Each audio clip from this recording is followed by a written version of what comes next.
विजय जी, जोधपुर से। श्री हरिवंश। श्री हरिवंश महाराज जी। महाराज जी, आप कह रहे हैं कि कृत्रिम, महाराज जी आजकल एआई का एक बहुत वो आया है कि जो भी आप उसमें डालते हैं वो एक नई दुनिया की रचना कर देता है। तो कह रहे हैं कि पहले ही मनुष्य ध्यान साधना और प्रकृति से एकदम विलग था और एक स्वप्न में एक और स्वप्न की रचना का एक माया का ऐसा जाल हो गया। तो महाराज जी, इसमें हम अपने आप को कैसे, अब कलयुग ऐसा व्यवस्था करता जाएगा कि आपका मन अंतर्मुख भजन में न लगने पावे। देखो, आज के 25-30 वर्ष पहले मोबाइल कहाँ था? किसी के पास मोबाइल ना, और सबका बढ़िया काम चलता था। अब भला बिना मोबाइल के काम चल सकता है? कैसा फांस लिया कलयुग ने।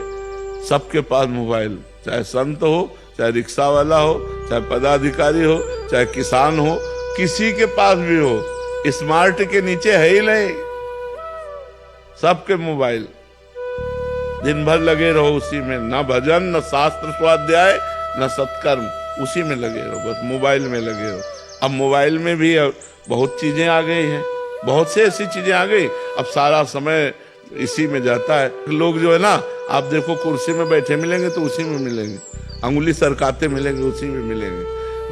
ये कलयुग का प्रभाव है कि वो एक ऐसी ऐसी आकर्षणकारी चीजें रचता जाता है कि लोग उसी में फंसते चले जाए और भगवान के अंतर भजन से विमुख हो जाए। अंतर भजन, अब माला लिए हो, मोबाइल लिए, मतलब क्या माला चलेगा? माला लिए हो, मोबाइल भी देखते चले जा रहे हैं, अब वो माला क्या चल रहा है? वो तो एक क्रिया हो रही।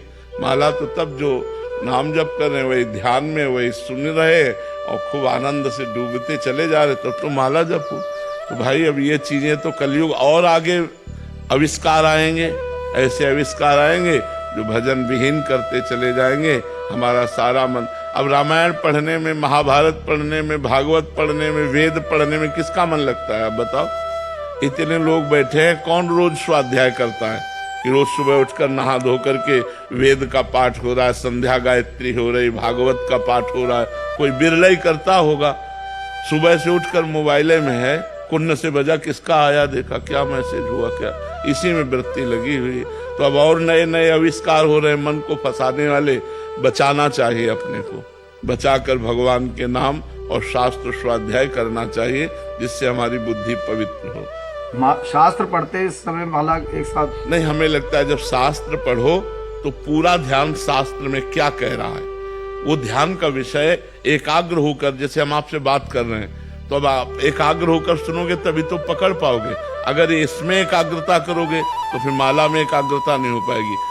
जो तप है, भजन है, वो विशेष लाभदायक तब होता है जब हम एकाग्रता से करते हैं। तो हम पाठ करें तो एकाग्रता से करें, माला करें तब एकाग्रता से करें, पूजा करें तो एकाग्रता से करें, ऐसी हम कोशिश करें। अब जैसे हम रास्ते में चल रहे हैं तो हम माला जपते हैं, ऑफिस में तो माला, लेकिन जब हम भगवान की कोई बात सुन रहे हैं, संतों की कोई बात सुन, तो हमें पूरा एकाग्र हो जाना है, एक एक शब्द हमको उनका ग्रहण करना है।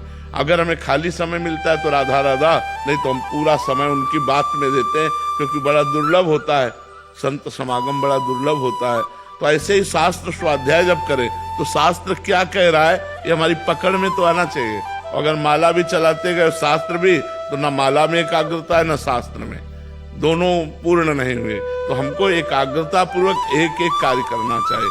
अब जैसे सांसारिक कार्य हैं, उनमें आप माला ले सकते हो कि सांसारिक कार्य करते हुए राधा राधा राधा अगर चल रहा है, काउंटर से भी चल रहा है, बहुत बढ़िया काम। लेकिन भागवतिक कार्य में अब ठाकुर जी की पूजा कर रहे हैं तो बस फिर उसी भाव से उनके चंदन लगा रहे हैं, उनको भोग लगा रहे हैं, आरती कर रहे हैं, एकाग्रता पूर्वक अगर मन लगा के हम करेंगे तो ज्यादा लाभ मिलेगा।